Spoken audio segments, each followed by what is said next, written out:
Elaine's point of view. Bata pa lang ako, alam ko nang hindi ako priority ng nanay ko. Dahil sa tuwing may pera siya, mas nauuna pa ang sugal at bisyo kesa pagkain naming mag-ina. At habang tumatagal mas lalo kong naiintindihan na hindi niya ako tinitingnan bilang anak, kung hindi bilang pabigat na kailangan niyang buhayin. Ako si Elaine Castro, 19 na taong gulang. Lumaki sa isang maliit na baryo sa Nueva Ecija, kung saan halos lahat ng tao magsasaka at sanay sa hirap. Simula nang mawala ang tatay ko nung bata pa ako nang tumayong katuwang sa buhay. Wala naman akong choice dahil kung hindi ako kikilos, wala kaming kakainin. Habang ang ibang babae sa edad ko ay nag-aaral o naglalandi ng boyfriend, ako naman maagang namulat sa paglalabada, pagtatanim, at pagbubuhat ng problema ng pamilya namin. Elaine! Bilisan mo nga riyan! Sigaw ng nanay ko mula sa loob ng bahay habang nag-iigib ako ng tubig sa poso. Oo na po! Sigaw kong pabalik kahit dama ko na ang sakit ng likod ko.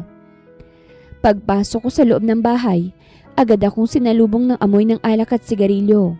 Nakaupo si mama sa harap ng mesa, habang nagbibilang ng bariyang halatang hindi sapat para sa mga utang niyang ilang buwan nang hindi nababayaran. May pera ka ba riyan? Agad niyang tanong sa akin. Napabuntong hininga ko bago inilabas ang 300 piso mula sa bulsa ko. Yan na lang po ang natira sa paglalabada ko kahapon. Agad niya yung kinuha sa kamay ko nang walang kahit na anong pasasalamat. Kulang pa rin. Pambayad ho sana natin yan sa tindahan sabi ko habang napapailing. Ako nang bahala. Mataray niyang sagot bago muling humigop ng alak. At iyon ang madalas niyang linya sa tuwing gumagawa siya ng problema. Ako nang bahala. Pero sa huli, ako rin naman ang nag-aayos ng lahat. Kaya habang tumatagal, pakiramdam ko hindi na niya ako anak kung hindi tauhan niya. Nang gabing yun ay maaga akong natulog dahil pagod na pagod ako sa buong araw na pagtatrabaho. Pero kalagitnaan ng gabi ay nagising ako dahil sa mahinang usapan mula sa sala. Noong una hindi ko sana papansinin pero nang marinig ko ang pangalan ko ay agad akong napamulat. Dahan-dahan akong bumangon at sumilip sa siwang ng pinto. Sigurado bang malaking ibabayad? Tanong ng nanay ko habang nakaupo sa harap ng 2 lalaking hindi ko kilala. Malaki, sagot ng isa habang may inilalapag na makapal na pera sa mesa. Basta, walang atrasan to. Biglang bumilis ang tibok ng puso ko habang tahimik na nakikinig. Bukas din kukunin? Tanong ulit ni mama. Oo, sagot ng lalaki. Ayaw ni sir ng problema, umapatagal pa. Napahawak ako sa dibdib ko. Hindi ko maintindihan kung bakit pakiramdam ko ay ako ang pinag-uusapan nila. At siguraduhin mong susunod siya. Dagdag pa ng lalaki. Tumawa naman ang mahinang nanay ko. Wala naman siyang choice ano? Parang may malamig na tubig na ibinuhos sa buong katawan ko. Hindi ko alam kung bakit pero bigla akong kinilabutan ng sobra. Maingat akong bumalik sa higaan ko habang magulong isip at pilit kong pinakakalmang sarili ko. Pero buong gabi akong hindi nakatulog dahil sa kabang hindi ko maipaliwanag. Kinabukasan ay maaga akong nagising dahil sa kalabog ng pintuan. At nang lumabas ako ng kwarto, nakita kong nakabihis ng nanay ko habang nakaupo sa mesa. Mag-ayos ka! Sabi niya ng diretsyo. Kumunot ang noo ko. Bakit? May pupuntahan ka. Saan po? Hindi siya sumagot agad. Sa halip ay inilapag niya sa harap kong isang paper bag. Isuot mo yan. Kinuha ko ang bag at nakita kong may lamang mamahaling damit na halatang hindi naman namin kayang bilhin. Mama, ano bang meron? Tanong ko habang kinakabahan na. Natahimik siya sandali bago malamig akong tiningnan. Ibinenta kita. Pakiramdam ko'y biglang tumigil ang mundo ko habang nakatitig sa kanya. Ano? Halos pabulong kong sabi. Malaking utang natin. Sagot niya ng walang emosyon. At iyan lang ang paraan. Hindi ako agad nakapagsalita dahil pakiramdam ko nawalan ako ng hangin sa katawan. Ibinenta mo ako? Nanginginig kong ulit. Ano bang gusto mo? Pulutin tayo sa kalsada. Sagot niya habang naiirita. At saka maswerte ka nga dahil mayamang lalaking kumuha sa'yo. Napapikit ako habang pilit pinipigilan ng luha ko. Hindi ko alam kung alin ang mas masakit. Yung ibinenta niya ako o yung parang wala lang sa kanyang ginagawa niya. Ayoko! Sabi ko habang umiiling. Biglang tumalim ang tingin niya sa akin. Wala kang choice! Subukan mong mag-inarte sa akin, babalatan kita ng buhay. Sa sandaling yun, doon ko tuloy ang na-realize na kahit kailan, hindi niya ako itinuring na anak. Hindi ko alam kung paano akong nakasakay sa sasakyan ng araw na yon. Pakiramdam ko'y wala akong kaluluwa habang pinapanood ang baryong kinalakihan ko na unti-unti nang nawawala sa paningin ko. Tahimik lang ako habang magkahawak ang dalawang kamay ko sa kandungan ko at pilit pinipigilan ng pag-iyak. Sa isip ko, isang matandang lalaki ang naghihintay sa akin. Yung tipong may edad na't bibili ng babae para gawing laruan. At habang papalapit kami sa Maynila, ay mas lalo akong kinakabahan. Ilang oras pang lumipas bago huminto ang sasakyan sa harap ng isang napakalaking bahay. Nanlalaki ang mga mata ko habang nakatingin sa laki ng bahay. Mas malaki pa yun kesa sa barangay hall namin sa baryo. Para bang hotel sa sobrang ganda at dami ng ilaw. Baba! Utos ng driver. Dahan-dahan akong bumaba habang nanginginig ang mga tuhod ko. Habang papasok sa loob ng mansyon, pakiramdam ko'y bawat takbang ko ay papalapit ng papalapit sa buhay na hindi ko gusto. Payapa ang buong paligid habang inaakyat namin ang hagdan, hanggang makarating kami sa isang malaking sala. Dito ka na muna, sabi ng lalaki bago ko iniwan. Naiwan akong mag-isa habang mabilis ang tibok ng puso ko. Hindi ko alam kung anong klaseng lalaki ang haharap sa akin, pero handa na akong makita ang isang matandang milyonaryo na kayang bumili ng babae. Ilang sandali pa'y may bumukas na pinto. Agad akong napalingon. At doon ako natigilan dahil ang lalaking papalapit sa akin ay hindi matanda. Matangkad siya at malapad ang balikat habang nakasuot ng itim na long sleeves na lalong nagpalitaw sa maputi niyang balat. Maayos ang buhok niya at seryoso ang mukha niya habang naglalakad papunta sa akin. Parang sanay utusan ng lahat ng tao sa paligid niya. At higit sa lahat, ubod siya ng gwapo na parabang nakaka-intimidate ng tingnan. Huminto siya sa harap ko habang malamig ang tingin sa akin. Ikaw si Lane, tama ba? Hindi ako agad nakasagot dahil sa totoo lang, nagulat ako. Hindi ito ang lalaking ine-expect kong makikita. Opo, mahina akong sagot. Pinagmasdan niya ako mula ulo hanggang paa bago siya muling nagsalita. Huwag kang matakot, walang mananakit sa'yo rito. May diing sabi ng lalaki. Napakurap ako sa sinabi niya. Simula nang malaman kong ibinenta ako ng sarili kong ina, saka lang ako nakahinga ng maluwag. Dahil kahit malamig ang aura ng lalaking nasa harap ko, mas mabuti na yon kesa mapunta ako sa matandang lalaking kinatatakutan ko buong biyahe. Lane's point of view. Hindi pa rin ako nakapagsalita. Akala ko may gagawin siyang hindi maganda sa akin kasi binili niya ako. Sigurado po ba kayo, sir? Yes, ako si Oliver. Magpahinga ka na. Sumunod ka sa akin para makita mong kwarto mo. Napangangakot hindi pa rin makapaniwala. Pero agad akong sumunod sa kanya dahil gusto ko na rin makapagpahinga. Buong unang gabi ko sa mansyon, halos hindi ako nakatulog. Dahil kahit sinabi ni Oliver na walang mananakit sa akin, hindi pa rin mawala sa isip ko na binili pa rin niya ako.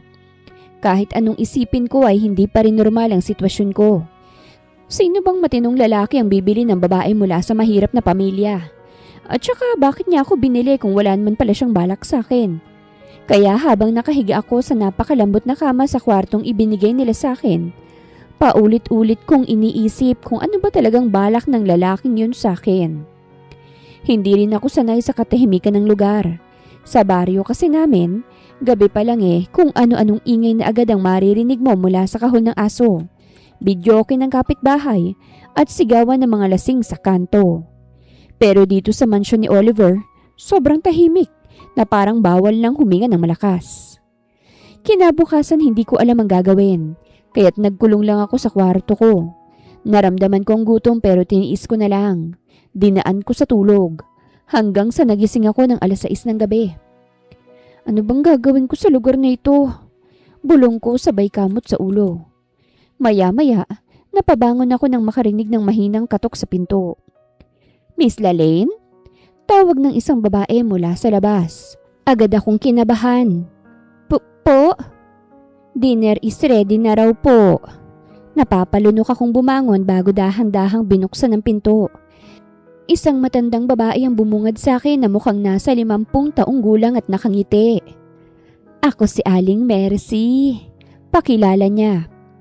Akong namamahala sa mga kasambahay rito. Napakurap ako. Kasambahay? Tumango siya. Alika na, hinihintay ka na ni Sir Oliver. Mas lalo akong kinabahan habang sumusunod sa kanya pababa ng hagdan.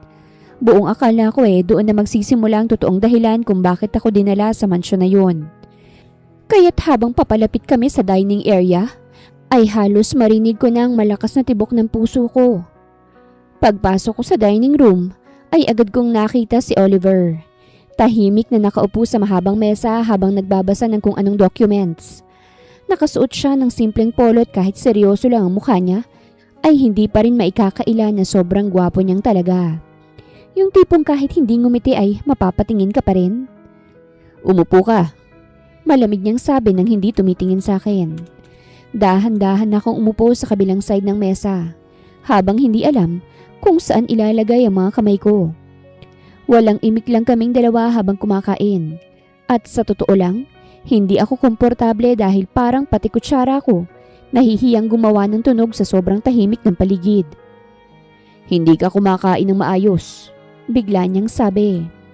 Napatingin ako sa kanya. Po? Kanina ka pa nagtutulak ng pagkain sa plato mo. Hindi mo naman kinakain. Hindi lang po ako sanay sa ganito. Sa alin? Sa ganitong pagkain. Sagot ko habang nahihiyang tumingin sa steak na nasa harapan ko. Bahagya siyang natahimik bago muling nagsalita. Hindi mo kailangang mahiya rito. Pwede kang magsabi kung anong pagkain ang gusto mo. Hindi ko alam kung bakit pero medyo gumaan ang pakiramdam ko sa sinabi niyang yun. Pagkatapos namin kumain ay agad akong tumayo para magtungo sana sa kwarto. Wait! Napahinto ako't agad lumingon sa kanya. Simula bukas tutulungan mo si Aling Mercy sa mga gawain dito. Sabi niya habang iniinom ang tubig niya. Napakurap ako. Ha? Hindi ka na parito para magmukmuk sa kwarto buong araw. Natigilan ako habang nakatingin sa kanya. Magtatrabaho ka rito at may sahod ka. Halos hindi ako makapaniwala sa narinig ko. Sahod? Tumango siya. Monthly. Hindi ko alam kung paano magre-react. Buong akala ko ay kung anong masamang mangyayari sa akin sa malaking bahay na ito. Pero ito ako ngayon at parang ordinaryong empleyado lang. At isa pa, walang namimilit sa iyo rito ng mga bagay na ayaw mo. Napakurap ako't gustong maluha. Parang ang nangyari sa akin ngayon, nakalaya na ako mula sa nanay ko. Kinabukasan ay maaga akong nagising at agad bumaba para tumulong sa mansyon. Doon ko nalaman na bukod kay Aling Mercy, ay may 2 pang kasambahay at isang hardinero sa bahay. Lahat sila mababait naman sa akin. Kahit nung una, halatang nagtataka sila kung sino ako. Ang akala ko asawa ka ni Sir. Biro ng isa sa mga kasambahay na si Nena habang nag-aayos kami ng mesa. Agad akong nabilaukan. Ha? Hindi po. Natawa siya. Kasi ngayon lang kami nakakita ng babaeng pinatuloy ni Sir dito. Napatingin ako kay Aling Mercy pero ngumiti lang ito. Hindi kasi talaga mahilig sa tao si Sir Oliver. At saka napakatahimik na tao ni Sir. Pansin mo naman siguro sa malamansyon sa laking bahay na ito, di ba? Bahagya akong napatango. Sa paglipas sa mga araw ng pananatili ko ron, hindi ko nga siya nakitang nag-ingay. Hindi siya pala sigaw o bastos kagaya ng ine-expect ko sa isang mayamang amo. Madalas nasa trabaho siya buong araw. At kapag umuuwi, diretso agad sa study room niya. Minsan nga halos hindi ko siya makita ng buong araw. Pero kahit malamig siya ay hindi naman siya masama. Sa katunayan, mas maayos pa nga ang trato niya sa akin kesa sa sariling nanay ko. Lumipas ang 2 linggo, unti-unti akong nasanay sa buhay sa mansyon. Natuto akong gumamit ng mga mamahaling gamit sa kusina nang hindi kinakabahan. At nasanay na rin ako sa sobrang laking bahay, na dati ay pakiramdam ko maliligaw ako sa dami ng pinto at hallway. At sa unang pagkakataon sa buong buhay ko, nakakatulog ako nang walang sigaw ng nanay ko. Walang maniningil ng utang sa labas. Walang takot na baka wala kaming makain kinabukasan. Parang unti-unti akong nakawala sa buhay na matagal kong tiniis. Isang hapon, abala ako sa pag-aayos ng mga libro sa sala nang biglang bumukas ang pinto at pumasok si Oliver. Mukhang kagagaling lang niya sa trabaho dahil nakasuot pa sa kanyang coat habang hawak ang cellphone niya. "Good evening po." Bahagya siyang tumango bago inilapag ang susi niya sa mesa. "Nasaan si Aling Mercy?" tanong niya. "Nasa kusina po." Tumango siya ulit bago sana lalakad paalis, pero bigla siyang napahinto. "Kumain ka na ba?" Natigilan ako sa tanong niya. "Hindi pa po." "Bakit?" "Ihihintayin ko na lang po sila." Tiningnan niya ako ng ilang segundo bago siya nagsalita. "Hindi mo kailangang maghintay lagi sa iba bago ka kumain. Dapat kumain ka na kapag gutom ka na." Hindi ko alam kung bakit pero parang may kung anong kakaibang init na dumaan sa dibdib ko sa simpleng sinabi niyang yun. "Opo," mahina kong sagot. At habang pinapanood ko siyang naglalakad palayo, para bang may kung anong kumibot sa dibdib ko. Hindi ko pa masabi kung kinikilig ba ako o ano. Malamig si Oliver at nakakatakot minsan ang aura niya. Pero habang tumatagal, unti-unti kong napapagtanto na mabait pala talaga siya sa akin. Hindi ko namalayan na 1 buwan na pala akong nakatira sa mansyon ni Oliver. Dahil habang tumatagal, nasasanay na ako sa bagong buhay ko. Nasanay na akong gumising sa malambot na kama imbis na sa manipis na banig sa baryo. Nasanay na rin akong kumain ng hindi iniisip kung may matitira pa bang pagkain kinabukasan.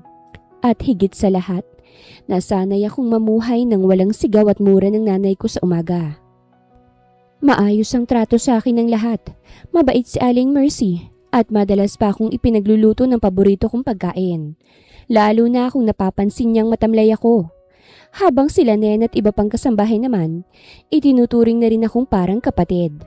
Kahit si Oliver na sobrang tahimik at seryoso, hindi ko kailanman nakitang nagtaas ng boses sa kahit na sino. Sa totoo lang, mas maayos pa nga siyang kausap kesa sa karamihan ng lalaking nakilala ko sa baryo namin. Pero habang tumatagal, mas lalo akong naguguluhan sa kanya. Dahil hindi ko pa rin maintindihan kung bakit niya ako binili mula sa nanay ko, kung wala naman pala siyang balak na masama sa akin. Sa loob ng 1 buwan, ni minsan ay hindi niya ako hinawakan o pinilit sa kahit na ano. Hindi rin siya yung tipong manyakis na tumitingin sa katawan ko. Isang gabi matapos kong magligpit sa kusina, napadaan ako sa sala. Nakita ko siyang nakaupo sa mahabang couch habang nanonood ng balita. Nakasuot lang siya ng simpleng itim na t-shirt at jogging pants. Kaya't mas mukha siyang bata kesa totoong edad niya na 33 years old. Nakasuot din siya ng salamin habang may hawak na baso ng wine. At hindi ko alam kung bakit pero sa simpleng itsura niya na yun, mukha pa rin siyang isang mayamang CEO sa drama. Tahimik akong napangiti sa may pintuan habang nakatingin sa kanya. Napansin yata niya ako dahil bigla siyang napalingon sa direksyon ko. "May kailangan ka?" tanong niya habang ibinababa ng bahagya ang salamin niya. Napakurap ako. "Wala naman po." "Then bakit ka nakatayo riyan?" Napakamot ako sa ulo ko habang nahihiya. "Pwede po bang magtanong?" Bahagya siyang napataas ng kilay bago pinatay ang TV. "Ano yun?" Dahan-dahan akong lumapit at umupo sa single sofa sa tapat niya. "Sir Oliver," paninimula ko habang nakatingin sa kamay ko. "Bakit niyo po ba talaga ako binili? Curious lang po talaga ako kasi ang akala ko talaga nung una, matandang mayaman kayo na bumibili ng babae para gawing, alam niyo na ho, para usan." Bigla siyang natawa ng mahina. Natulala ako kasi ang gwapo niya. "Yun talagang tingin mo sa akin? Ano po bang iisipin ko? Bigla na lang akong isinakay sa sasakyan tapos dinala sa mansyon ng mayamang lalaki. Siyempre natakot po ako. Ang akala mo, manyakis akong matanda? Opo, sorry po. Napailing siya habang umiinom ng wine. At least honest ka. Kasi naman po, nung una nga iniisip ko kung kalbo ba kayo o sobrang taba. Disappointed ka ba? Agad akong namula. Hindi naman po yun ang ibig kong sabihin. Ang gwapo mo nga po para kayong modelo sa kagwapuhan. Bahagya siyang ngumiti bago sumandal sa upuan. Hindi ko naman talaga balak bumili ng babae. Sabi niya pagkatapos ng ilang segundo. Agad naman akong natahimik at nakinig. May lending business ako sa iba't ibang probinsya. At isa sa mga tauhan ko ang humawak sa utang ng nanay mo. Nung una pera lang talagang gusto kong makuha. Yung mabayaran ng nanay mo ang inutang niya. Pero habang iniimbestigahan ko ang sitwasyon nyo, doon ko nalaman kung paano kang tratuhin ng nanay mo. Napayuko ako ng bahagya. Lahat ng kinikita mo kinukuha niya. Ikaw ang bumubuhay sa bahay habang siyang gumagawa ng problema. Tapos nung lumaki ng utang niya, balak kanyang ibenta sa kung sinong lalaking may pinakamalaking bayad. Napapikit ako sandali. Kahit paulit-ulit ko yung naririnig, masakit pa rin tanggapin na ganun ako kababa sa tingin ng sarili kong ina. Kaya niyo po ako kinuha? Kaya ninyo po ako binili? Huminga siya ng malalim bago tumango. Kung hindi ka mapupunta sa akin, malamang sa masamang tao ka dinala. Sa mga matatandang sinasabi mo. Napakurap ako bago nakaramdam ng kilabot. At alam kong hindi mo kakayanin yon. Dagdag niya. Hindi ko alam kung bakit pero parang may kung anong mainit na dumaan sa dibdib ko sa sinabi niyang yon. Buong buhay ko kasi, sanay akong walang may pakialam kung kaya ko pa ba o hindi. Kahit nanay ko, hindi naman inisip kung anong mararamdaman ko nung ibinenta niya ako. Pero bakit po kayo naaawa sa akin? Tanong ko habang nakakunot ang noo. Hindi niyo naman po ako kilala. Hindi ko kailangan ng personal na kilalang isang tao para malaman kung inaabuso siya. Natahimik ako. Isa pa, dagdag niya habang nakatingin sa wine glass niya. Masyado ka pang bata para masira ang buhay dahil sa utang ng ibang tao. Buti sana kung ibang tao talaga. Nanay mo yun mismo. Nanay mo na walang pakialam sa'yo.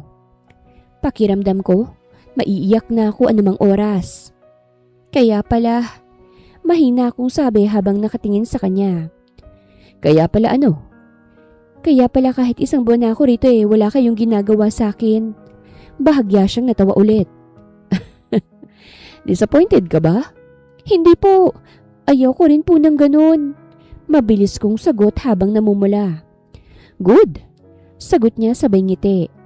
Kasi hindi kita dinala rito para samantalahin. Kaya sana maging tapat ka lang sa akin at huwag kang gagawa ng ikakasama ng loob ko. Mabilis ang pintig ng puso ko habang nakatingin sa kanya. Sa buong buhay ko, pakiramdam ko palaging may kapalit ang kabutihan ng tao. Pero si Oliver, parang wala naman siyang hinihiling sa akin. At saka may sahod pa ako. Huwag po kayong mag-alala. Hindi po ako gagawa ng masama. Ayokong masira ang tiwala niyo sa akin. Mas maayos pang ang buhay ko rito kesa nung nasa bahay pa ako. Dapat lang. Pero, pwede naman pala akong hindi bilhin tapos gawing kasambahay na lang. Sabi ko habang nakatingin sa kanya. Hindi papayag ang nanay mo kapag alam niyang magtatrabaho ka rito. Pupuntahan ka lang niya para perahan. Napabuntong hininga ako dahil alam kong totoo ang sinabi niya. At least ngayon, wala na siyang kontrol sa'yo. Kasi nga ang pagkakaalam niya binili kita. Doon ako tuluyang natahimik. Hindi ko napansin pero unti-unti pala akong nakakalaya mula sa buhay na matagal kong tiniis. Salamat po. Mahina akong sabi habang nakangiti ng bahagya. Para saan? Sa pagliligtas sa akin mula sa mismo kong nanay. Nagkatitigan kaming dalawa. At habang nakatitig ako sa kanya, pakiramdam ko na hihipnotismo ko sa taglay niyang kagwapuhan. Pati na rin sa kabutihan ng kalooban niya. Matapos ang naging usapan namin ni Oliver ng gabing yun sa sala, parang may kung anong nagbago sa pakikitungo ko sa kanya. Dahil kung noong una ay parang puro kaba at pag-iingat lang nararamdaman ko sa tuwing magkakasalubong kami sa mansyon, ngayon, mas naging komportable na ako sa kanya. Siguro dahil ngayon ko lang talaga naramdaman na ligtas ako sa bahay na ito. At habang tumatagal, mas lalo kong naiintindihan na isang may pusong lalaki ang bumili sa akin mula sa sarili kong ina. Sa totoo lang, habang mas nakikilala ko siya, mas lalo akong nagtataka kung bakit hanggang ngayon wala pa rin siyang asawa. Bukod sa gwapo't mayaman siya ay mabuti rin naman siyang tao. Tahimik lang talaga siya at minsan parang hirap magpakita ng emosyon. Pero hindi siya kagaya ng ibang lalaking akala mo kung sinong umasta dahil may pera. At hindi ko namalayan na habang lumilipas sa mga linggo, unti-unti na rin akong nasasanay na siya agad ang iniisip ko sa tuwing gigising ako sa umaga. Ano bang iningiti-ngiti mo riyan? Tanong ni Aling Mercy isang umaga habang magkatabi kaming nag-aayos sa mga bulaklak sa dining table. Napakurap-akot agad umiling. Wala po. Talaga? Tanong niya habang nakangiti ng makahulugan. Uy, bakit simula nang mag-usap kayo ni Sir Oliver parang palagi ka ng masaya? Agad akong namula. Hindi naman po. Wag po kayong issue dyan. Ako pa bang hindi makakapansin? Wala nga po. Okay, sige, sabihin na nating may inspirasyon lang ako para magtrabaho. Yun lang naman po, pero wag po kayong issue dyan. Ako pa bang hindi makakapansin? Wala nga po. Sabihin na lang natin na parang inspirasyon ko lang siya para makapagtrabaho. Iyon lang naman po yun, pero wag nyo na pong gawing issue. Malay mo naman, 'di ba? Ikaw na palang babaeng hinihintay ni Sir. Napailing na lang ako habang pilit tinatago ang ngiti ko. Siguro, totoo ngang sinasabi ni Aling Mercy. Kahit ako napapansin kong parang gumaan ang pakiramdam ko araw-araw. Mas ganado akong gumalaw sa mansyon at mas ginaganahan akong asikasuhin ang mga bagay lalo na kapag tungkol kay Oliver. Kapag alam kong pauwi na siya sa trabaho, kusa na akong pumupunta sa sala para salubungin siya. Hindi ko rin alam kung kailan nagsimula yon. Pero nasanay na lang akong hintayin ang pagdating niya gabi-gabi. At kagaya ng nakasanayan ko, isang gabi agad akong lumabas ng kusina nang marinig kong huminto ang sasakyan niya sa labas ng mansyon. Pagkabukas ng pinto, bumungad agad si Oliver na halatang pagod galing trabaho habang inaayos ang suot niyang coat. Good evening po. Bati ko habang nakangiti. Napatingin siya sa akin at bahagyang natigilan bago tumango. Good evening. Kumain na po kayo? Tanong ko agad. Hindi pa. Sige po, ipaghahanda ko po kayo. Hindi na ako naghintay pa ng sagot niya. Mabilis akong nagtungo sa dining area habang si Oliver naman nakasunod lang ang tingin sa akin. Habang inaayos kong pagkain sa mesa, maya-maya ay dumating na rin siya at umupo sa usual niyang pwesto. Ang bilis mo namang maghanda. Sabi niya habang pinagmamasan akong naglalagay ng sabaw sa bowl niya. Siyempre, gutom na po kayo. Sagot ko habang nakangiti. Parang mas excited ka pa sa akin Napatawa ako ng mahina. Kasi kapag hindi kayo kumain ng maayos, sasabihin ni Aling Mercy pinababayaan ko kayo. Bahagya siyang napailing habang nagsisimula ng kumain. Ilang sandali pa, bigla siyang nagsalita. Hindi ka ba napapagod? Napatingin ako sa kanya. Saan naman po? Sa kakasunod sa akin. Kasi ilang araw ka ng ganito. Palagi mo akong inaasikaso at palagi kang sumasalubong sa akin kapag uuwi ako. Natawa ko. Trabaho ko po yun. Pero hindi ko naman inuutos na salubungin mo ko araw-araw. Hindi nyo rin naman po sinabi na bawal. Bahagya siyang natahimik bago napailing na parang natatawa. At sa totoo lang, habang tumatagal mas napapadalas na mga ganitong usapan namin. Hindi na kagaya nung unang araw na halos puro tangot isang salita lang ang sagot niya sa akin. Mas masigla ka na ngayon, sabi niya habang umiinom ng tubig. Mas okay na po kasi ang buhay ko rito. Hindi na ako nagigising na may sumisigaw sa akin. At saka, dagdag ko pa bago nahihiyang umiti. Maayos naman po kasi kayong amo. Talaga? Opo. Hindi kayo nananakit, hindi kayo bastos, at nagpapasahod pa kayo ng tama. Hindi nyo lang po alam kung gaano kasama ang ibang tao. Ganun talaga. Siguro pinili ko na lang talaga na magpakatao. Matapos namin kumain, agad kong niligpit ang mesa. Habang si Oliver naman ay nakaupo lang at tahimik akong pinanonood. Ano? Tanong ko nang mapansin kanina pa siyang nakatingin sa akin. Wala. Kanina pa po kayong nakatitig eh. Bahagya siyang napataas ng kilay. Bawal ba? Agad akong napatigil sa pagpupunas ng mesa dahil biglang bumilis ang tibok ng puso ko. Hindi naman po. Akala ko nagagandahan kayo sa akin. Sagot ko habang umiiwas ng tingin. Natawa siyang bigla. Well, maganda ka namang talaga. Tumayo na siya at dumiretso na sa study room niya. Habang ako naman naiwan sa dining area, napilit pinakakalma ang sarili. Hindi ko alam kung bakit pero nakadama na ako ng kilig. Kinabukasan naman, maaga akong nagtungo sa kwarto niya para maglinis. Dahil iyon ang isa sa mga gawain ko sa mansyon. Maingat akong nag-aayos ng kama niya habang pinupunasan ng mga gamit sa loob nang biglang bumukas ang pinto. Agad akong napalingon at nakita ko si Oliver na kararating lang galing sa morning jog niya. Nakasuot lang siya ng simpleng gray shirt na bahagyang basa ng pawis habang may tuwalya sa balikat. Ay, sorry po, nandyan na po pala kayo. Naglilinis lang po ako ng kwarto niyo, sir. Tumango siya bago pumasok sa loob. Nagpatuloy ako sa ginagawa ko habang pilit hindi tumitingin sa kanya. Pero hindi ko maiwasang mapansin kung gaano siya katangkad habang nakatayo, malapit sa cabinet. At kung gaano kaganda ang katawan niya. Anong ginagawa mo? Tanong niya habang pinapanood ako. Inaayos ko lang po yung mga gamit niyo. Kanina mo pa ginagawa yan. Syempre kailangan malinis. Tingin mo ba magagalit ako kapag may alikabok ng konti? Hindi naman po, gusto ko lang maayos. Natahimik siya habang nakatitig sa akin.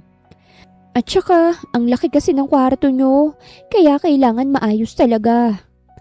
Lalaine, napalingon ako sa kanya. Hindi mo kailangang masyadong pagurin ng sarili mo rito. Bahagya akong ngumiti. Sanay na po akong mapagod, sir. Masyado ka namang masipag. Wala naman akong sinabing magpakasipag ka ng sobra-sobra. Ayos lang po kasi pasasalamat ko sa inyo ito Nakatitig lang siya sa akin. At nang magtagpo ang mga mata namin, hindi ko maintindihan kung bakit parang gusto ko siyang lapitan. At yakapin? O higit pa ron. Hanggang sa bigla akong nailang. Maya-maya'y mabilis akong yumuko at nagkunwaring abala ulit sa paglilinis.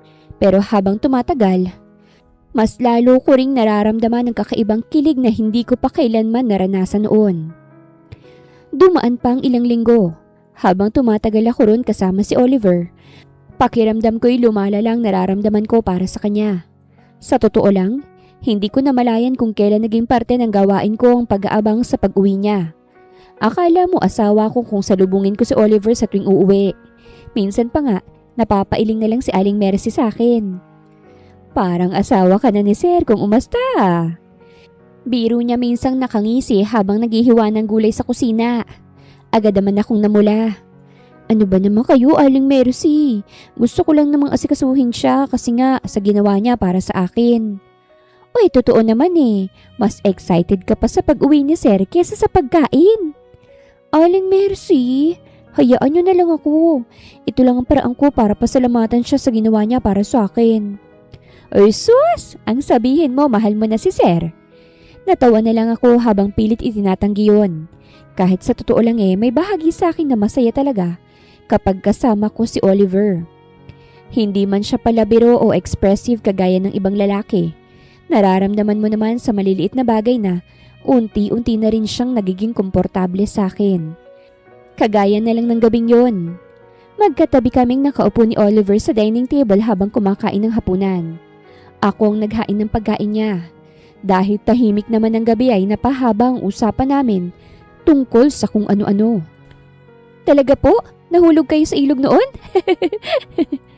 Natatawa kong tanong habang nakatingin sa kanya. Bahagya siyang napailing habang umiinom ng tubig.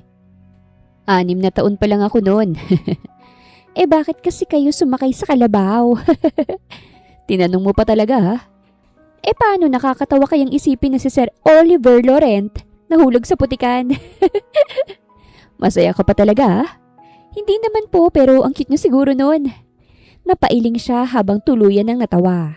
Napangiti naman ako kasi ang gwapo niya talaga.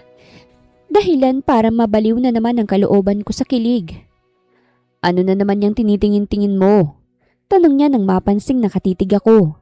Agad akong umiwas ng tingin. Wala po.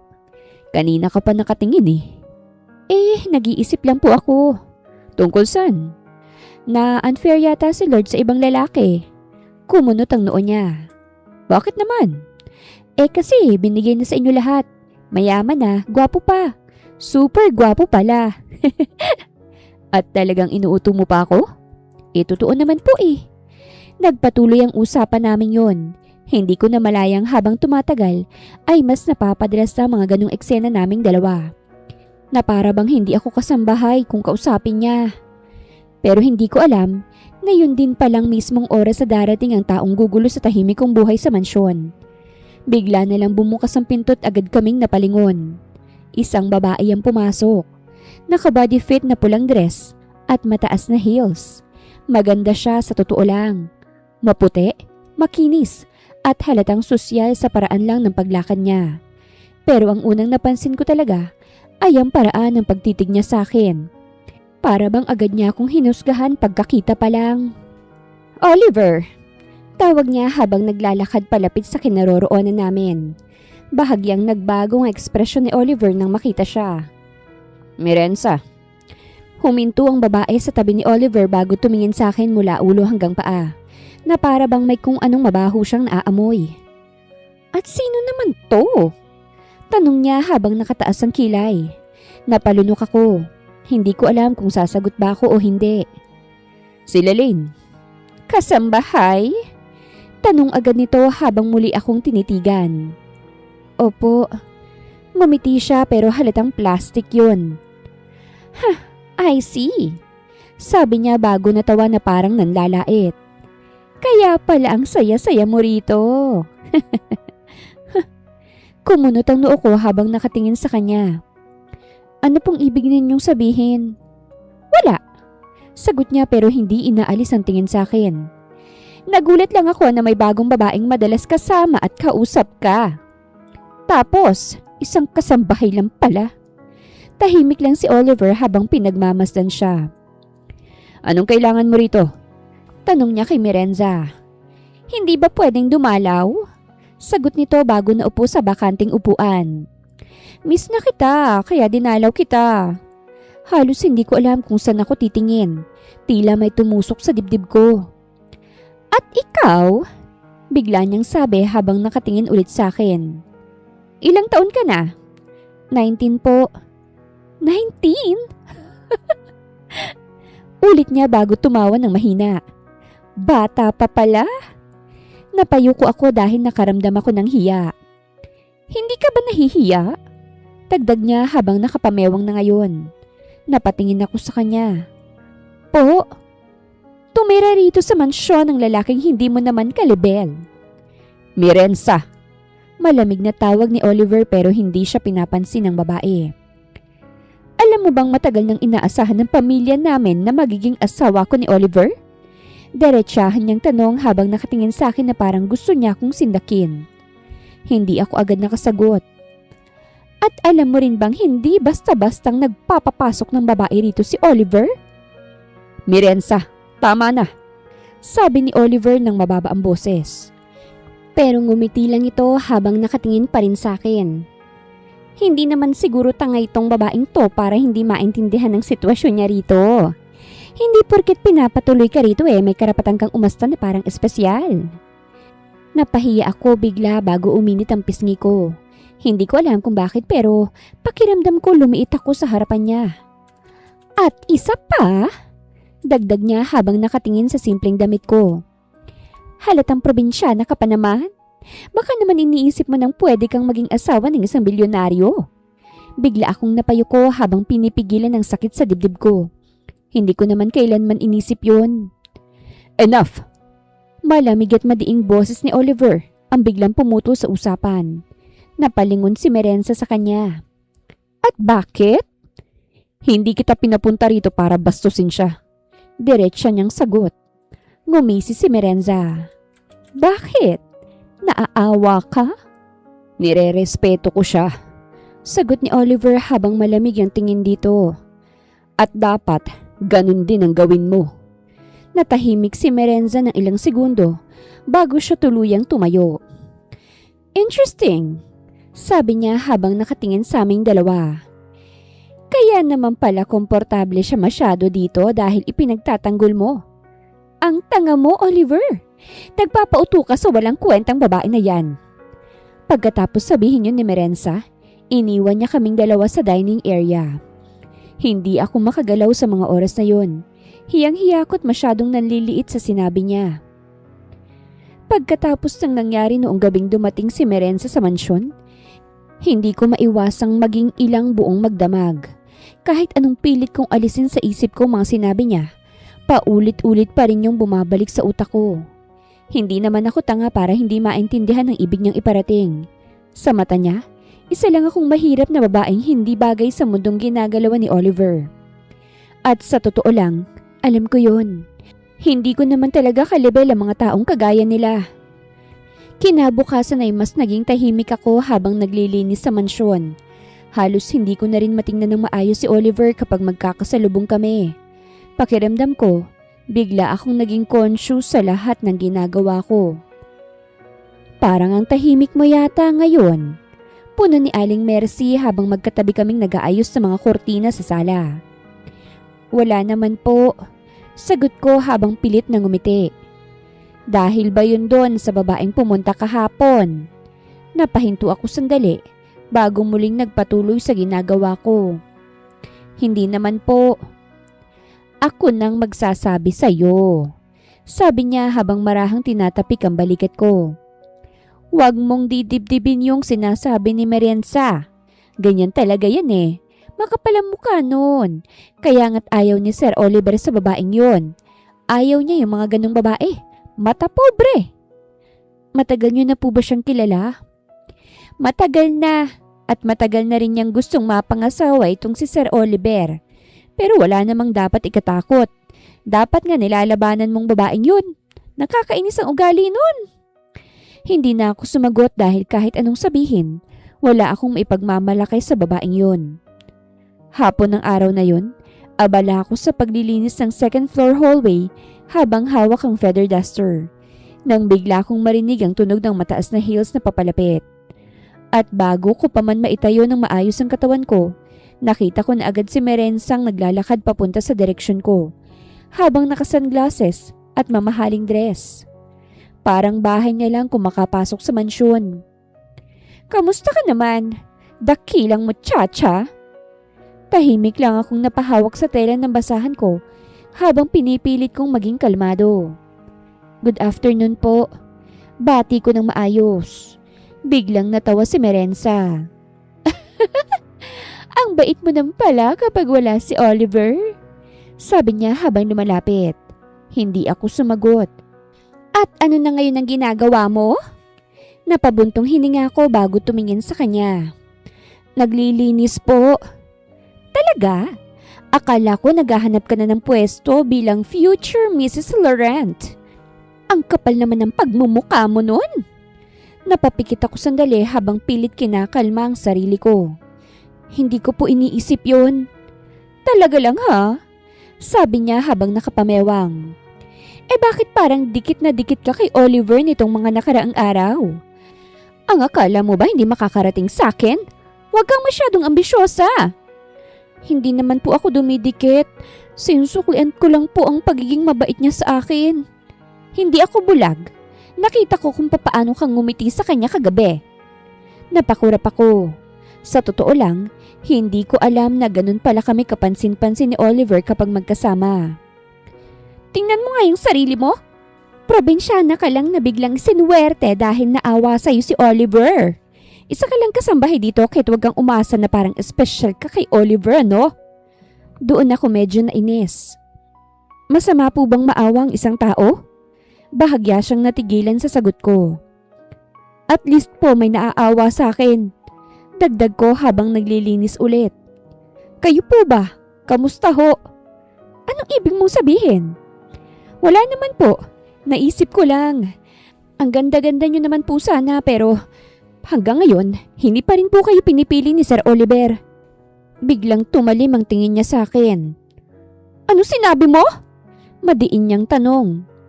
Nagtataka lang naman ako kung bakit kahit anong gawin nyo, ayaw pa rin sa inyo ni Sir. Kumbaga, hindi kayong ideal girl niya para pakasalan. Ang kapal naman ng mukha mo! Naniningkit ang mata niyang sabi. Hindi naman po siguro ganun-ganun kakapal kesa sa taong paulit-ulit pumupunta rito kahit halata namang ayaw naman sa kanya ng taong pinupuntahan niya. Halos umusok ng ilong sa inis. Bakit ikaw? Ano bang meron ka bukod sa pagiging mahirap at kaawa-awa? Wala naman po. Pero at least hindi ko po kailangang ipilit ang sarili ko sa lalaking ayaw naman sa akin. Tuluyan na siyang nainis. Ayusin mo yung pananalita mo ha? Bakit po? Sagot ko habang nakatingin ng diretsyo sa kanya. Kayo lang po bang pwedeng magsalita ng ganon? Kayo lang po ba yung dapat ang pwedeng tumapak sa pagkatao? Natahimik siya sandali bago biglang tumawa ng sarkastiko. Akala mo ba talaga may pagtingin sa'yo si Oliver? Naaawa lang sa'yo yon. Kasi nga, kaawa-awa ka namang talaga. O sabihin na lang nating nakakaawa ka.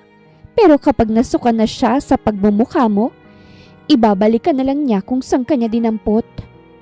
Ah, talaga po ba? Hindi ko lang po sure. Mas kilala ko si Oliver kesa sa'yo. At alam kong hindi siya papatos sa babaeng katulad mo. Eh bakit po parang galit na galit kayo sa akin? Kung sigurado naman po pala kayo, dapat hindi kayo naapektuhan sa katulad kong mahirap at kaawa-awa naman.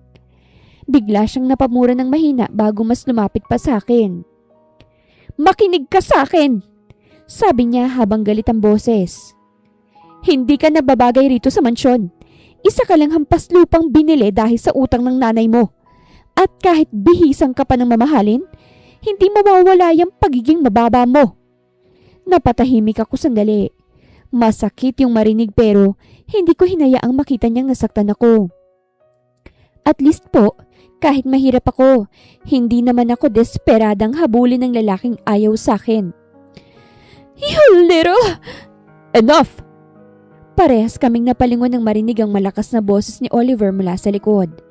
At sa unang pagkakataon, simula nang makilala ko siya, nakita ko siyang galit na galit. Nakatayo siya sa dulo ng hallway habang matalim ang tingin kay Merenza. Oliver! Gulat na sabi nito. Anong pinagsasasabi mo sa kanya? Pasigaw na wika ni Oliver. Wala akong... Sinungaling. Hindi ka na talaga nagbago. Napalunok ng laway si Merenza kasabay ng panginginig ng kanyang kamay. Tandaan mo ito, Merenza. Wala kang karapatang bastusin sila Lane sa sarili kong bahay. Oliver, I was just... Just what? Sigaw niya, dahilan para mapaatras ako sa gulat. Hindi ko siya kailanman nakitang sumigaw ng ganon. Pinapahiya mo siya dahil insecure ka? Paulit-ulit kang pumupunta rito para manggulo? Oliver, please. At simula ngayon huwag ka na magpapakita rito kung hindi mo kayang respetuhin ng mga tao sa bahay na ito. Natigilan si Merenza. Ako naman ay nakatayo lang sa tabi habang pinanonood ko si Oliver na ipagtanggol ako. Pakiramdam ko'y mas lalo akong nahuhulog sa kanya. At umaasang baka may halaga nga ako sa kanya. Oliver's point of view. Buong araw kong hindi maalis sa isip kong nangyari kilala Lane at Merenza. Dahil iyon ang unang beses na nakita kong lumaban ng ganun sila Lane sa harap ng taong lantara na siyang minamaliit. Akala ko nung una mananahimik lang siya at hahayaan na lang na insultuhin siya. Kagaya ng ginagawa niya dati kapag may nagsasalita ng masama tungkol sa kanya. Pero nagulat ako nang makita kong kaya rin pala niyang sumagot at ipagtanggol ang sarili niya. At mas lalo akong nainis kay Merenza. Hindi dahil sa inaway niya sila Lane kung hindi dahil kitang-kita ko kung papaanong naapektuhan sila Lane kahit pilit niyang tinatago yon. Buong hapunan tahimik lang siya. At kahit pilit siyang ngumiti kay Aling Mercy ay halatang may iniisip siya. Hindi ko gusto yung nakikita ko sa kanya. Simula nang dumating siya sa mansyon, ngayon ko lang ulit nakita yung lungkot sa mga mata niya na matagal nang nawala. At kahit na anong pilit ko itong itanggi sa sarili ko, Mahalaga sa akin sila Lane. Hindi ko alam kung kailan nagsimula pero alam ko sa sarili ko na may espesyal siyang bahagi sa puso ko. Gabi na nang matapos ako sa study room at habang pababa ako ng hagdan, napansin kong bukas ang pinto papunta sa terrace. Mula ron ay tanaw kong likod nila Lane habang nakaupo sa wooden bench at nakatingin sa hardin. Dahan-dahan na akong lumapit habang pinagmamasdan siya. Tahimik lang siya habang nilalaro ng hangin ang buhok niya. Hindi ka pa ba natutulog? Napalingon siya sa akin at bahagyang ngumiti. Nagpapaantok na po. Lumapit ako at umupo sa tabi niya. Napapansin kong pagiging tahimik mo ah. Iniisip ko lang po yung nangyari kanina. Pasensya ka na sa ginawa ni Merenza. Agad siyang napatingin sa akin. Hindi niyo naman po kasalanan yun. Pero bahay ko ito at hinayaan kong bastusin ka niya rito. Natahimik siya sandali bago bahagyang ngumiti. Okay lang po, sanay naman na ako. Yun nga ang problema. Sabi ko habang nakatingin sa kanya. Hindi ka dapat nasasanay sa ganong trato. Napayo ko siya habang pinapaglaruan ng laylayan ng damit niya. At saka wala siyang karapatang maliitin ka. Napatingin siya sa akin at doon ko nakitang bahagyang pamumuo ng luha sa mga mata niya. Bakit po ba kayo mabait sa akin? Mahina niyang tanong. Hindi ako agad nakasagot dahil sa totoo lang, hindi ko rin alam kung kailan nagsimulang maging mahalaga sa akin sila Lane. Nung una awa lang talagang nararamdaman ko para sa kanya. Pero habang tumatagal mas lalo kong napapansin na iba na ang epekto niya sa akin. Kapag wala siya sa paligid, tahimik masyadong mansyon. Kapag malungkot siya parang hindi ako mapakali. At kapag ngumingiti siya habang sumasalubong sa akin gabi-gabi, pakiramdam ko nawawala agad ang pagod ko. Mahalaga ka kasi sa akin. Diretsahan kong sagot habang nakatingin sa kanya. Bigla siyang natigilan. At ayokong makita kang umiiyak. Bahagya siyang natawa kahit naiiyak. Uwe, talaga po ba? Oo, totoo ang sinasabi ko. Sir Oliver. Masaya po ako rito. Napatingin ako sa kanya. Kasi pakiramdam ko, ligtas ako dahil kasama kita. Hindi ko alam kung bakit pero parang may kung anong sayang bumalot sa dibdib ko. Dahan-dahan kong hinawakan ng kamay niya, dahilan para mapatingin siya sa akin. At walang gagalaw sa lugar na yun hanggat nandito ka. Sabi ko habang diretso ang tingin sa kanya. Hindi ko na napigilan ng sarili ko at marahan ko siyang niyakap. Agad kong naramdaman ang paninigas ng katawan niya sa gulat. Pero maya-maya, unti-unti rin siyang gumanti ng yakap sa akin. At sa sandaling yun, parang gusto ko na lang siyang yakapin palagi. Nang kumalas ako ng yakap sa kanya, nakangiti siyang nakatingin sa akin. Huwag niyo naman po akong masyadong pinapakilig, sir. Baka mamaya umasa ako ng bongga sa inyo. Natawa ako ng mahina sabay pisil sa pisngi niya. Malay mo naman, di ba? Umirap siya sabay talikod sa akin. Hay naku sir, huwag kayong ganyan. Baka masaktan lang ako sa huli. Good night na nga sir. Love you. Anya, sabay takbo patungo sa kanyang kwarto. Natawa na lang ako habang nakasunod ng tingin sa kanya. I love you too, Lalaine. Mahina akong usal. Gabi na ng panahong yon. Uminom lang ako sandali ng tubig pagkatapos ay bumalik na ako sa study room para tapusin ang ilang trabaho. Habang si Lalaine naman ay nagtungo muna sa garden dahil gusto raw niyang magpahangin bago matulog. Abala akong nagbabasa ng reports nang biglang marinig kong malakas na busina mula sa labas kasunod ng sigaw. Agad akong napatayo. Sir Oliver! Bigla akong kinabahan nang marinig ko ang boses ni Aling Mercy mula sa hallway. Tumayo ako, saka mabilis na lumabas ng study room. Mabilis akong tumakbo palabas ng mansyon at pagdating ko sa driveway, ay agad kong nakita si Lalaine na nakaupo sa damuhan, habang nanginginig at umiiyak. Nakita kong isang sasakyan naman ay nakahinto ilang metro lang mula sa kanya. Lalaine! Agad kong sigaw bago mabilis siyang nilapitan. Pagdating ko sa harap niya, agad ko siyang hinawakan sa balikat. Ayos ka lang ba? Anong masakit sa'yo? Tanong ko at agad siyang sinusuri. Umiling siya habang nanginginig pa rin. Muntik na po akong masagasaan. Umigting ang pangako habang tumitingin sa sasakyan. Pakiramdam ko hindi aksidente yon. Dire-diretso po yung takbo ng sasakyan patungo sa akin eh. Ang akala ko po talaga mamamatay na ako. Mabuti na lang nakaiwas ako agad. Nasaan ang driver? Galit kong sigaw sa mga tao ron. Sir, wala na pong tao sa loob ng sasakyan. Wika ni Aling Mercy. At doon ko naramdaman ang matinding galit sa dibdib ko.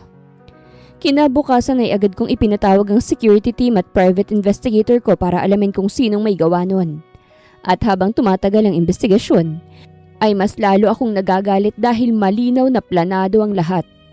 May gustong pumatay kay Lalaine at hindi ako mapalagay habang iniisip na muntik na siyang mawala. 2 araw ang lumipas bago bumalik ang investigador ko. Dala ang mga impormasyong nagpabigat lalo ng dibdib ko. Sir, sabi nito habang inilalapag ang folder sa mesa. May kinalaman po si Miss Merenza. Naningkit ang mata kong nakatingin sa kanya. At hindi lang po siya. Napakunot noo ko. Kasama rin huwang ina ni Miss Lalaine eh. Bigla akong natigilan. Ano? Inimbestigahan po namin ang bank records at communications nila. Paliwanag niya. Matagal na po silang magkausap. Pakiramdam ko, unti-unting tumitigas ang pangako habang nakikinig. Base sa nakuha naming impormasyon eh, sadyang ibinenta si Miss Lalaine sa inyo para mapalapit sa inyo. Plano nilang gamitin si Miss Lalaine para manipulahin kayo at makuhang bahagi ng negosyo nyo. Bali kasi, ang gusto ni Miss Merenza, mabaliw kayo kay Miss Lalaine at bigyan nyo siya ng bigyan ng pera. Tapos mapabayaan yung negosyo nyo kasi nga, nahihibang na kayo kay Miss Lalaine. Kaso hindi naman ganong klaseng babae si Miss Lalaine. Wala naman siyang balak na samantalahin kayo. Kaya naisip ni Merenza na pumalpak siya sa naging plano niya. Kaya't may inutusan siyang banggain sana si Miss Lalaine. Kaso hindi maayos ang pagkakagawa ng inutusan niya. Mukhang nakonsensya yata. Kinuyom ko ang kamao ko sa matinding galit na nararamdaman ko. At sa lahat ng posibilidad na pumasok sa isip ko, yun ang hindi ko inaasahan. Na mismong sariling ina ni Lalaine ang gagamit sa kanya para sa pera. Ano pang alam mo sa pinaggagawa ni Merenza? Malamig kong tanong. Matagal na po siyang may obsession sa Laurent Holdings. Sagot ng investigador. Gusto niya maging asawa niyo para makuha ang impluwensya at yaman niyo. Pero hindi niya talaga kayo mahal. Gusto niya lang talagang tingalain siya ng lahat. Napasandal ako sa upuan habang pilit kong kinokontrol ang galit ko. Pero sa lahat ng nararamdaman ko, iisa lang malinaw sa isip ko. Hindi ko hahayaang masaktan ulit si Lalaine at magbabayad ang taong gustong manakit sa kanya. Lalaine's point of view. Pakiramdam ko'y gumuho ulit ang buong mundo ko matapos sabihin sa akin ni Oliver ang lahat ng nalaman nila tungkol kay Mama at kay Merenza. Dahil kahit ganun kasama ang tingin ko sa sarili kong ina, hindi ko pa rin inaakalang kaya niya akong gamitin at ipahamak para lang sa pera. Akala ko nung una, utang lang talagang dahilan kung bakit niya ako ibinenta. Pero mas masahol pa pala rin ng totoo. Dahil simula pa lang pala'y planado na nilang lahat. At ang pinakamasakit sa lahat, wala man lang siyang pakialam kung may nangyari sa akin. Nakaupo ako sa sofa sa study room ni Oliver habang nakatitig sa hawak kong baso ng tubig. Hanggang ngayon ay hindi pa rin nagsisink in ng maayos sa utak kong lahat ng sinabi niya. Lalaine, napatingin ako kay Oliver na nakaupo sa harap ko at seryoso ang mukha. Hindi mo kailangang pilitin ng sarili mo na intindihin agad lahat. Mapait akong napangiti. Paano pong hindi? Tanong ko habang pilit pinipigilan ng luha ko. Nanay ko siya. Tapos, ganun ang ginawa niya? Ayos lang sa kanyang mapahamak ako para lang sa pera. Nakatingin lang siya sa akin habang ako naman naiiyak na. Ang akala ko, kahit na paano. Nanginginig kong sabi. Kahit hindi niya ako mahal bilang anak, may natitira pa rin siyang konsensya. Pero wala pala talaga. Hindi ko napigilan ang pagpatak ng luha ko. Kahit na anong pilit kong pigil, hindi ko talaga magawa. Kaya pala ganun na lang niya ako kadaling ibenta. Kasi walang ibang mahalaga sa kanya kung hindi pera. At siguro dahil nilamon na ng drogang utak niya. Agad na tumayo si Oliver at lumapit sa akin bago siya marahang naupo sa tabi ko. Wala kang kasalanan sa kahit na anong nangyayari sa'yo. Ang nanay mong may kasalanan ng lahat. Tama ka. Ganyan talagang nangyayari kapag ang isang tao nalululong sa masamang bisyo. Kahit sariling dugo, ayos lang na mapahamak. Basta may pera siyang magagamit sa bisyo niya. Napapikit ako habang tuloy-tuloy ang luha ko. Buong buhay ko kasi. Pilit kong iniintindi si mama kahit gaano siya kasama. Pilit kong iniisip na baka dala lang yun ng hirap ng buhay. Na baka may dahilan kung bakit ganun siya sa akin. Pero ngayon, wala na akong mahanap na dahilan.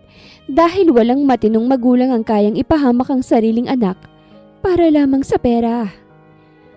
Kung hindi niyo po nalaman agad, baka patay na ako ngayon. Humigpit ang hawak ni Oliver sa kamay ko. Hindi ko hahayaang mangyari yon. Napatitig ako sa kanya. At sa pagkakataong yon, mas lalo kong naramdaman kung gaano ko kaswerte na si Oliver na puntahan ko, imbis na ibang lalaki. Dahil kung iba sigurong bumili sa akin noon, baka wala na talaga akong kawala. Pasensya na po. Mahina akong sabi. Napakunot noo siya. Para saan?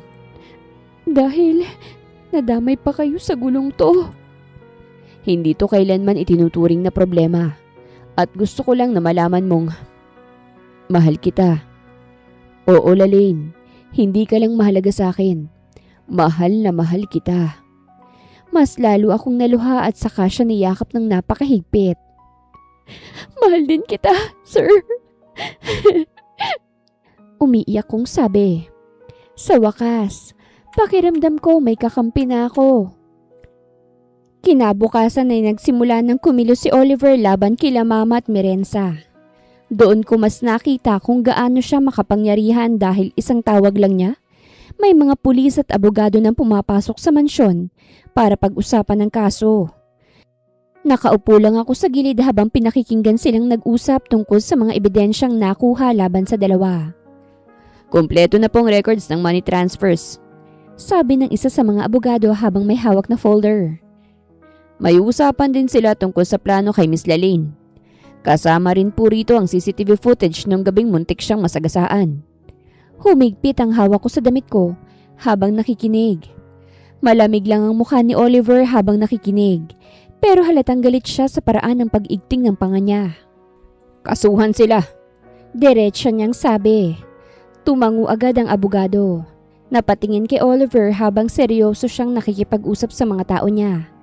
Hindi ko maiwasang mapaisip na kung wala siya, hindi ko alam kung paano ko haharapin ang lahat ng ito.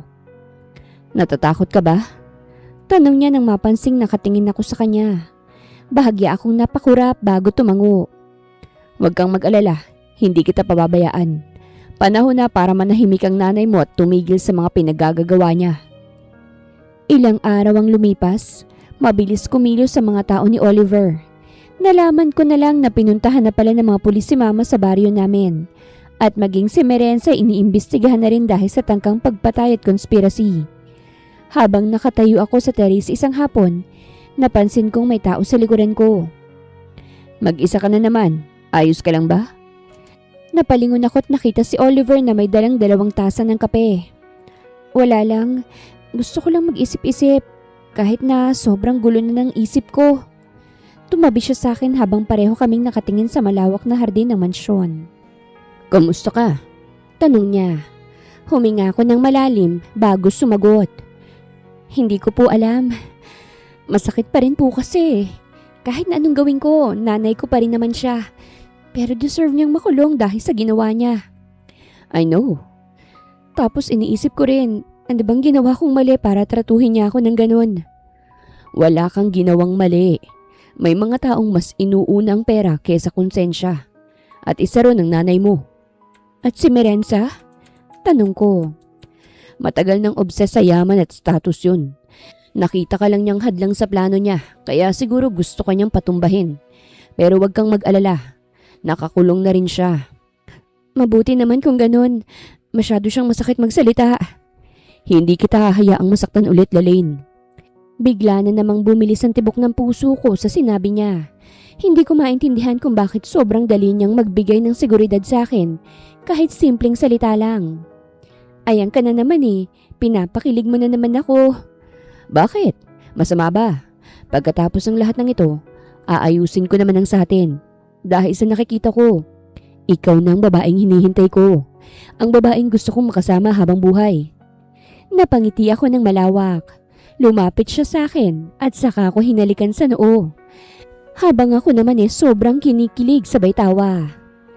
Mabilis na lumipas ang mga buwan matapos makulong sina Merenza at ang nanay ko. Sa tulong ni Oliver at ng mga taong pinagkakatiwalaan niya, tuluyan nang lumabas ang lahat ng katotohanan tungkol sa plano nilang gamitin ako para manipulahin siya at maagaw ang bahagi ng negosyo nito. Maraming nagulat nang pumutok ang balita dahil kilala si Merenza bilang sosyal at respetadong babae sa mundo ng mga mayayaman. Pero sa huli, lumabas din ang tunay nitong ugali. Habang ang nanay ko naman tuluyan nang nawala ng lahat matapos siyang layuan ng mga taong dati niyang nilalapitan para sa pera. Kamusta na raw po si Mama? Tanong ko kay Aling Mercy. Ayun, nawala na talaga sa katinuan ng mama mo. Nananakit nga. Kaya ayun, pinatulan. Nilipat siya ng ibang kulungan. Ganun po ba? Ay, sige po, salamat. Malungkot kong sabi, sabay hinga ng malalim. Kahit masakit sa akin, natanggap ko na rin kahit papano ang lahat. Pero may isang bagay akong siguradong natutunan sa lahat ng nangyari. Na hindi ko kailangang manatili sa mundong paulit-ulit akong sinasaktan. At sa wakas, pinili ko naman ang sarili ko. Parang ang lalim yata ng iniisip mo. Napalingon ako kay Oliver nang marinig ko ang boses niya mula sa likod ko. Nasa garden ako noon habang nakaupo sa swing na pinagawa niya. Ilang linggo nang nakakaraan. Dahil minsan daw gusto niya akong nakikitang nagpapahinga sa labas, imbis na puro sa loob lang ng mansyon. Wala naman. Sagot ko habang bahagyang ngumingiti. Lumapit siya at naupo sa tabi ko. Hindi ako naniniwala. Iniisip ko lang kung gaano kabilis nagbago ang buhay ko. Parang dati lang nasa baryo pa ako tas umiiyak dahil walang makain. Tapos ngayon, nandito na ako sa mansyon ng isang bilyonaryo. Bilang isang babaeng mahal niya at hindi bilang isang kasambahay. Bahagya siyang napangiti habang nakatingin sa akin. Ilang sandaling katahimikan ang bumalot sa amin bago siya nagsalita. May gusto akong sabihin. Hindi ko alam kung bakit pero bigla akong kinabahan habang nakatingin sa kanya. Alam kong narinig mo na ito nung una pero gusto ko lang ulitin. Gusto ko ulit sabihin sa'yo. Natawa ko ng mahina. Ang seryoso mo naman. Huminga siya ng malalim bago muling tumingin sa akin. Nung una, awa lang talagang nararamdaman ko para sa'yo. Ayokong mapunta ka sa maling tao kaya kita binili at dinala rito. Parang tumatagal, nasanay akong nasa paligid ka na. May kakaiba kasi sa'yo na nakaagaw ng pansin ko. Hindi ka katulad ng ibang kasambahay rito, kaya hindi ko sila napapansin. Hindi ako agad nakapagsalita. Nasanay na akong hinahanap ka pag uwi ko. Nasanay na akong marinig ang boses mo sa bahay. At nasanay akong mas gumagaan ang araw ko kapag nakikita kitang nakangiti. Unti-unti akong namula habang nakatitig sa kanya. Hindi ko alam kung bakit pero parang gusto kong umiyak sa naririnig ko. Kaya, pwede bang wag ka nang lumayo sa akin? Pwede bang dito ka nalang palagi sa tabi ko? Gusto kong palagi kang kasama. Napakagat ako sa labi ko habang pilit pinipigilan ng sobrang bilis ang tibok ng puso ko. Hindi naman ako umaalis. Magkasama na nga tayo palagi eh. Bigla siyang natawa. Hindi mo pa rin gets? Ang slow mo talaga.